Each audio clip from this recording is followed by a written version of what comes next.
Hey guys, as you're watching this, I'm not live. See, there's no chat. I'm actually out there exploring the beautiful wilderness of the state of Washington right now. As excited as I am about my upcoming move to the Netherlands, the natural beauty there is dwarfed, in my opinion, by what the state of Washington has to offer. So right now I'm like, I don't know, in the middle of a lake or on top of a mountain or something. I'm not telling you. You're not finding me. I am having fun. I assume you're watching this in my future. Anyway, I'm sorry, I'm filibustering. Hello. Good news and bad news. The good news, I didn't think before starting this, I actually just have bad news. If you are a something, I'm stupid. If you are on the left, you're probably familiar with the sort of long discussed tendency for centrist elements within the Democratic Party to sabotage their own interests and allow Republicans to win if it means keeping the left from taking prominence within the Democratic Party. The most obvious example of this, in my opinion, in like a comparable situation, didn't actually happen in America. It happened in the United Kingdom, and it was when the Blairites within the Labour Party, kind of like the UK equivalent of Clintonites over here in the United States, in a lot of ways, there's a parallel there. Blairites in the Labour Party deliberately sabotaged their own party in order to prevent Corbyn, a leftist, from becoming the prime minister when he was head of the Labour Party. They fermented rumors, stoked the fires of alleged anti-Semitism within the party. I'll never say that, it's impossible that there are anti-Semitic elements within any group, including the UK Labour Party. They deliberately lied about it in order to undermine Corbyn, and it worked. Over here in the Democratic Party, of course, we know that to an extent, the DNC sabotaged the interest and will of Bernie Sanders supporters in 2016, and to a lesser extent 2020, which, in my opinion, cost us at the very least the 2016 election. And now we're seeing the same thing play out in real time today. Abdul al-Sayed won in a very, very narrow race, as you might recall, in Michigan recently. And there are elements within the Democratic Party that are not stoked about having an open anti-Zionist. And again, to be clear here, okay, Zionism is the radical position. Zionism right now, in practice, in effect, at this moment, is rabid ethno-nationalism, infinite war in the Middle East, the slaughter of children. Being an anti-Zionist should be considered as uncontroversial as being anti-Nazi in 1944. And being anti-Nazi does not, and this opinion of mine might surprise you to hear, does not make you anti-white, in the same way that being anti-Zionist does not make you anti-Jewish. I reject the idea that Zionism is an innate part of Jewish identity, in part because the modern iteration of Zionism is just that, very modern, whereas Judaism is like 1 billion years old. And also, even if it wasn't, even if Zionism was an intrinsic component of the religious identity of Jewish people going back 4,000 years, it would still be a bad idea. I don't know what you want me to say. That like Zionism is a part of Jewish identity shit is crazy. Like if someone was like, well, stonings are an innate part, honor killings are an innate part of Muslim identity, I'd be like, okay, they're still fucking bad. I don't know what you want from me. Like the idea that I'm going to accept rabid anti-human behavior because it's part of a religious identity. Are you kidding me? Have you seen how we talk about Christians and fundamentalism on this show? Anyway, I don't know what I'm talking about. It's not a show. Let's get a little prepper to this, if I may. Schumer recently made some inflammatory comments about el-Sayed, particularly his the path forward to Democrats winning the Senate, which, in my opinion, absolutely passes through Michigan. But let's dip our balls in the soy sauce a little bit with this clip, which I think is really, really indicative of the problem we're having right now with centrist Democrats. What kind of a Democratic... Oh, sorry, I should probably set this up. A C-SPAN caller who voted for Haley Stevens asks former Biden staffer Michael LaRosa why he appears to be working to elect Republicans, and LaRosa responds by, and then you have the clip. Strategists are you? I mean, you come on a national show and you say that a must-win state like Michigan has an unfit candidate in el-Sayed for Senate. And I can see you saying that maybe in the run-up. I didn't vote for Saeed. I voted for Stevens. And it's okay. You could have promoted her as well. But now that we're down to the general, and are you trying to get Democrats not to vote for him? You can have your own personal views, which is fine. For clarity, by the way, the thing that's kind of like fronting these accusations is that LaRosa has been a partner at Ballard Partners, a lobbying firm with ties to the Trump administration. It's employed Pam Bondi. Like, to give you an idea of what Ballard Partners is like, they have employed Pam Bondi and Susie Wiles. So LaRosa, a former Biden staffer and press secretary of the First Lady of I'm blanking on her name, Mrs. Biden. I'm sorry, that was sexist of me. Quick, name one woman, Jill Biden. Now working for a essentially Republican aligned lobbying firm. Interesting stuff. Anyway. If you don't like El Said and others. But as a Democratic strategist coming on a national program, I think that's totally unacceptable. And I think that you're doing a disservice. What do you say about Stanley, that? before we talk to Michael, you said you did not vote for Abdul El Said. Will you support him in the general election? Yes, I most certainly will, which is the reason I'm calling, as I'm calling on the Democratic line. He is not DSA. People try to put him off as DSA. He says he's not DSA. The DSA. I'm struggling to imagine an American voter who is stupid enough to vote for Haley Stevens in the Democratic primary, but smart enough to understand that Abdul El-Sayed technically isn't DSA, which, again, he's not. He's definitely part of this, largely DSA-led progressive left anti-Zionist uprising within the Democratic Party, which, if you've seen the recent results in Florida, for the most part, I would say is doing quite well. Oliver Larkin aside, we'll get to that. But he is not himself DSA. And that's a meaningful distinction because the DSA does put effort into vetting its candidates. There's a reason why the DSA did not officially back Graham Plattner, but has backed Troy Jackson in Maine. Did not endorse him. And even if he was, I don't understand Michael coming on and doing that. Yeah, great. Let's get an answer from Michael LaRosa. Well, I've never supported a Republican in my life for the Senate, for the White House, for Congress. And I don't live in Michigan, so, my opinion really doesn't matter that much. But I could never support El Sayed for a couple of reasons. This is obviously like... This is like inane, 80 IQ internet politics brain here. The idea that you're not supporting Republican, but you're claiming that you don't support Abdul El-Sayed. Look, I'm trying not to do the always vote for the lesser evil, 99% Hitler versus 100% Hitler thing. I think that LaRosa's motivations are really clear based not only on his history, who he's worked for, but also on the contents of this clip that's about to continue. But the idea that you're not, implicitly endorsing a Republican by refusing to endorse El-Sayed, at the very least, I don't think that line would work in any other situation. Or to put it another way, centrist Democrats would absolutely argue that refusing to support Hillary Clinton back in 2016 would be tacit support for a Republican. It's kind of like one half of a vote cast for a Republican.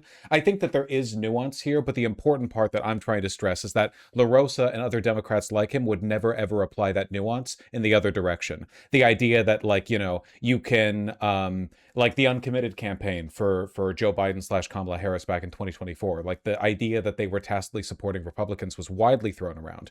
I think it's really circumstantial. I really think it depends on the context. In his case, the main reason he isn't supporting Abdul El-Sayed is rabid Zionist Islamophobia.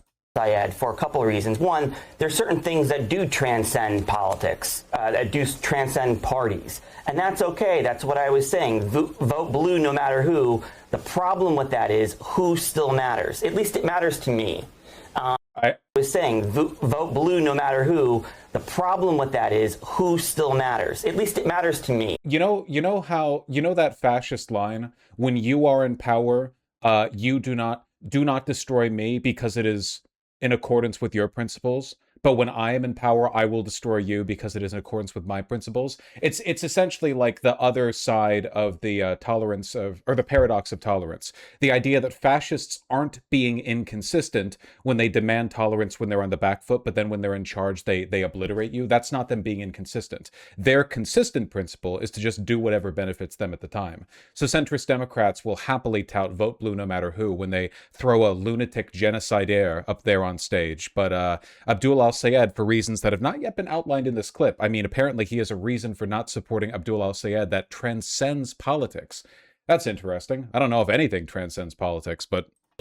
And I just come from a time when I watched people jumping out of windows on 9/11.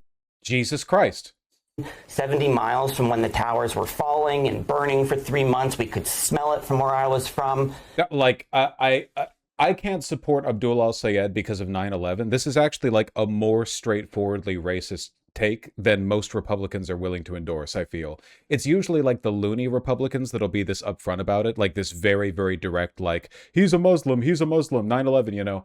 Like, Jesus Christ, man. Just, I feel like this clip almost stands on its own. The idea that somebody like this, that somebody whose primary argument for not voting for Abdul al-Sayed is because of 9/11, could work long time for Hillary Clinton, for Joe Biden, for Jill Biden, and now, coincidentally, for some reason, works for a Republican lobbying firm. Just look, the rot goes deep, okay? This is the article we started with. From the words of the Washington Post, Michigan is crucial for Democrats. The party's path to a Senate majority relies on holding the state and all of its other current seats, as well as flipping 4 Republican-held seats. And it's not a great year for us for Senate running, but you know, it seems like there's a chance at the very least. If El Sayed loses in Michigan, which Trump carried by less than 2 points in 2024, Democrats would need to flip a 5th Republican seat in deep red territory. Schumer backed Representative Haley Stevens over El Sayed in the primary, saying he thought she had a better chance of winning in November. I've explained extensively why I think this is really dumb, in large part because the overwhelming majority of Haley Stevens' money came from AIPAC and AIPAC-affiliated donors, groups that also support Mike Rogers. So, like, if AIPAC just didn't want Abdul al-Sayed to win, you know, they could have easily switched over to Mike Rogers, who would support a more, you know, insane slate of Zionist policies than Haley Stevens, just because he caucuses with the Republicans broadly. Why would AIPAC support Haley Stevens over Mike Rogers? AIPAC, generally speaking, usually supports the greater evil. Schumer, the first Jewish Senate leader, id poll, has spoken out against rising anti-Semitism in both parties, longtime ally of Israel, blah, blah, blah, blah, blah.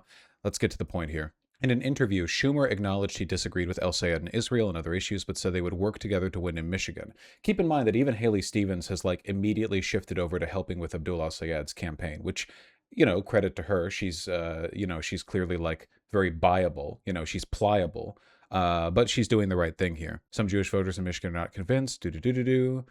Other Jewish voters in Michigan support El Sayed to remain open to voting for him, but losing even some of the state's Jewish voters could endanger Democrats holding the seats. They never talk about Arab voters, even though Arab voters were literally like a significant part of why Kamala Harris lost Michigan in 2024. They never talk about Arab voters like this. They only do this with Jewish and black voters because these are like the cynical id pull wedges they keep pulling on. Whereas Democrats consistently fail in, like, I mean, if we wanted to apply this standard broadly, you have Arab voters, you have Latin voters who literally represent a larger portion of the population than black people in the United States. But Democrats don't tend to. It was like how Bernie Sanders underperformed with black voters back in 2016, but did quite well with Latin voters. And the media paid a lot of attention to his underperformance with black voters, even though those black voters would likely have supported him in the general against Trump, but not a lot of attention to the Latin support for Trump, or sorry, for Bernie Sanders, even though Latin voters were nowhere near as likely to hold the line for Hillary Clinton,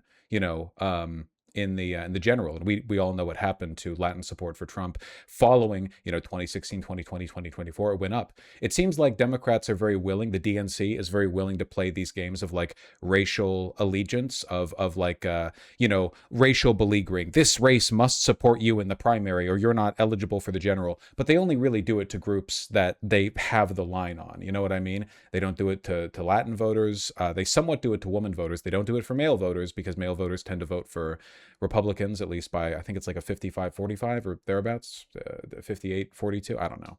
Men are terrible. World's greatest feminist. Thank you. Let's go to the point here. Michigan's not the only primary that has not gone Schumer's way. A lot hasn't been going Schumer's way lately, gotta say. Schumer isn't Jace Jackson, describing him as a much stronger candidate than Plattner. Understandably, Schumer probably would prefer like anyone to Plattner, including fucking Collins, you know. But here, I'm trying to get to like the audacious quote here, but unfortunately it's harder for me to filibuster when I don't have chat right next to me. I miss chat. What can I say? Schumer said he was confident El Sayed would win, citing the enthusiasm of his supporters. Still, Schumer and J.B. Porsche, the president of Senate Majority PAC, the lead Democratic super PAC in Senate races, both disputed that Democrats had no shot at retaking the majority without Michigan. A path to winning back the Senate clearly goes through Michigan, but we have a whole bunch of different paths. I think that a world where we lose in Michigan is not a world where we pick up the Senate. And I think that this is part of a broader pattern on the part of Schumer, a weak man who has largely lost control of the direction of the Democratic Party. Remember, like the quote unquote DSA Tea Party has been taking quite a bit of seats lately. Progressives haven't been winning on every battle, but they've been winning quite a few of them. And Schumer has definitely lost control of the overall direction of the party. It's pretty obvious that in 2028, like, anti-Zionism will need to be a part of the Democratic presidential ticket because, like, look at how tired we've all gotten of Israel. Just in the past couple of years. Add another 2 years of Israel just openly spurning our interests, slaughtering people with reckless abandon, spitting in our faces even as we give them money and weapons. Trust me, the world is not going to get any more Zionist over the next 2 years. So Schumer's lost control of the direction of the party. But it seems like this, in large part, is a kind of spiteful lashing out. We can still play kingmaker here, It's not just Schumer. There are other interests at play. New Michigan Jewish leaders are circulating an open letter urging Jewish Democrats in the state to sign their names in support of Mike Rogers over Abdul al-Sayed for Senate. Listen, okay, I'm not the one who believes in dual loyalty. Zionists do. Zionists openly and repeatedly tout the idea that Jews have an innate loyalty to the state of Israel. I don't believe in that. I think that American Jews are American, but, Zionists disagree. The only reason you would support Mike Rogers over Abdul al-Sayed from the perspective of Michigan Jewish leaders who are otherwise interested in supporting Abdul al-Sayed, Jewish Democrats, is because you prioritize the interests of Israel over the interests of America. It's unacceptable. The idea that, but by the way, you know what? I think I just misspoke. I think I was just inaccurate. I don't think you're prioritizing the interests of Israel at all if you support the current mutually destructive, everyone suffers style of Zionist, power brokering in the Middle East. It's not like Israel's benefiting from this, like as much as slaughtering your neighbors might disproportionately hurt the neighbors of Israel, it's not like Israel's been doing itself any favors. It's a rogue state that's rapidly impoverishing itself because more and more of its economy is oriented towards defense spending. It's just a shithole, and it will get to be even more of a shithole. And I don't think they're the victims in this situation, but I certainly don't think Israel benefits from any of this. Anyway, I think the only reason you would ever run this line is if the perceived interests of Israel interested you more as an American Jew than your interests in America as an American Jew. And I think that's despicable. Obviously, that's a consistent position of mine. If you are like a Turkish expat who lives in Berlin and you consistently support local leaders who will support like Erdogan's tyranny, like you vote in EU elections specifically to with the interest of like giving, Turkey a pass for their treatment of the Kurds or whatever, like I would also think that's despicable. I really don't think democracy works that well if every participant in it is just voting along these fractured ethno-nationalist lines where nobody's actually trying to make the world a better place. They're just trying to like regionally position the power of their diaspora ethnic group over other diaspora ethnic groups in relation to a foreign country. Like, it's just a mess, It's despicable. It's disgusting. Not quite as disgusting as a longtime Democrat ally who now works with Republicans saying he can't support Abdul al-Sayed because of 9/11. That's pretty bad. Can we let's cap this off with that, man, because I really can't believe these are like media trained people too, you know what I mean? I expect outbursts like this from random civilians, like you go to a Trump rally and you hear them, they're drooling, they're shitting their pants, they're barely human. But for a person who, whose job it is to be an effective political communicator, this is how bad they are at that. Like, Zionism is such an unbelievable brain rot that it leads even even media training can't, ensure you against the rot and weathering of the mind. One, there's certain things that do transcend politics, that do transcend parties. And that's okay. That's what I was saying. Vote blue no matter who. The problem with that is who still matters. At least it matters to me. And I just come from a time when I watched people jumping out of windows on 9/11, 70 miles from when the towers were falling and burning for 3 months. We could smell it from where I was from in Pennsylvania because of how the wind blew. It's personal to me. Jesus Christ, man. I don't like this would be completely Islamophobia really is like the universally accepted bigotry in American politics right now. Like the idea Fucking 25 years ago, a group of people from a religion motivated by interests that have absolutely nothing to do with Abdul al-Sayed committed a terror attack, and that's why this is personal for me, and I can never vote for a person of that religious group again. Now, like, the idea that this would fly with any other group, like, genuinely unbelievable, you know? But that's the Democratic Party for you. They'll get away with the bigotries they can get away with because they're cynically positioning them in an effort to keep control of the party. The centrists, at least. Thanks for listening.